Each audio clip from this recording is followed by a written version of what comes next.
សួស្តីបងប្អូនអ្នកគ្នាបាទថ្ងៃនេះយើងគ្រាន់មានវីដេអូមួយដែលចង់បង្ហាញជូនដល់បងប្អូនក៏ដូចជា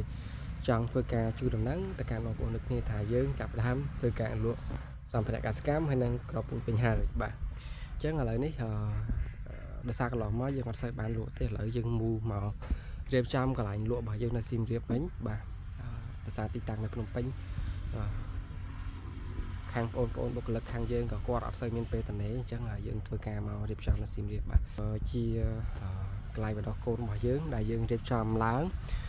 4x6 បាទអត់ច្រឡំ4x4 4x12 បាទហើយរៀនសំណាញ់នេះបាទយើងកំពុងរៀបចំដូចគ្នាបាទអានេះខ្ញុំធ្វើខ្លួនឯងបាទរៀបចំទាន់ហើយទេដោយសារតែអត់បានទិញសរសៃបាទហើយក៏យើងក្រាកស៊ូខ្មៅនឹងដែរបាទហើយយើងធ្វើរៀនមួយជាហៀងទៅហើយយើងទុកប្លោះស្ពេសតនេមួយជាហៀងហើយយើងនៅរត់ស្បៃហើយនឹងប្រព័ន្ធទឹកក្នុងការឲ្យវាសាចអញ្ចឹងណាយើងអត់បានរៀបហើយស្រួលបួលទេបាទហើយ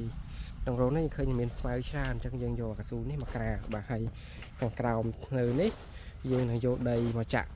បន្ថែមបន្តិចហើយយើងនឹងធ្វើការសាបក្របពូជសាំងទៀតចោលនៅនោះបាទ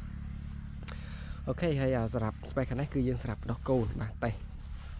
ដំណោះក្របពូជបាទយើងដាក់ក្នុងត្រេហ្នឹងគឺយើងដាក់នៅលើហ្នឹង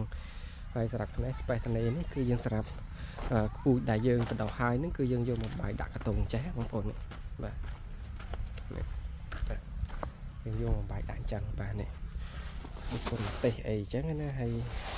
អានេះគីនឆាយបងប្អូនមើលនេះអញ្ចឹងយើងយកហើយយើងយកដាក់បាយដាក់អញ្ចឹងហើយយើងយកមកដាក់នៅក្រុមនេះបាទហើយយើងកំពុងរៀបចំក្រាកស៊ូវាបាទហើយកស៊ូនេះក៏យើងអាចក៏យើងមានលក់ដែរបាទទម្ងន់90ក្រាមហ្នឹងបាទហើយគុណភាពរបស់វាជាប្រភេទពពួកPE អាយុកាលរបស់វាអាចចន្លោះខ្ទង់ពី4ទៅ5ឆ្នាំដែរសម្រាប់ការប្រើប្រាស់អញ្ចឹងយូរមែនតើតាមពិតអាហ្នឹងគេត្រូវក្រាកស៊ូសដើម្បីកុំឲ្យមានការស្រោកកម្ដៅធ្វើឲ្យប៉ះពាល់ឫសរបស់ដំណាំនៅក្នុងថូហ្នឹងប៉ុន្តែយើងមានកស៊ូខ្មៅហ្នឹងហើយយើងក្រាកស៊ូខ្មៅហ្នឹងទៅដើម្បីសម្រាប់អាស្មៅនឹងផងហើយណាមួយយើងបែកដាក់ក្នុងផើងហ្នឹងក៏ក្រុមហ្នឹងក៏ក្រុមវាធំដែរអញ្ចឹងវាมันជាមានបញ្ហាផលប៉ះពាល់ប៉ុន្មានទេបាទហើយតែពេលយើងក្រាកស៊ូខ្មៅក្រាស្បៃពីលើថែមទៀតទៅអញ្ចឹងវាអាចជួយកាត់បន្ថយកម្ដៅបានច្រើនបាទប៉ុន្តែអានេះបើសិនបងប្អូនក្រានទីវាលធម្មតាអត់មានរោងអត់មានអីដើរដល់លាកជើងមកបាទអញ្ចឹងទ្រាំឬតំណាំទៀតវាអត់កើតតែនេះយើងក្រាននៅក្នុងរោងហ្នឹងបាទអញ្ចឹងយើងចាប់ដើមធ្វើការលក់ក្របពូជវិញហើយហើយសម្ភារៈកសិកម្មវិញហើយអញ្ចឹងសម្រាប់បងប្អូនត្រូវការអីតិចទៀតយើងនឹងបង្ហាញហើយតម្លៃលើកនេះគឺយើងលក់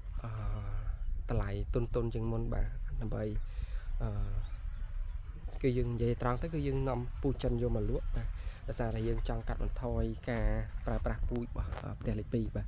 អូខេអញ្ចឹងសង្ឃឹមថាបងប្អូនគ្រប់ត្រូលទាំងអស់គ្នាបាទអរគុណច្រើនបាយបាយជួបគ្នាវីដេអូក្រោយ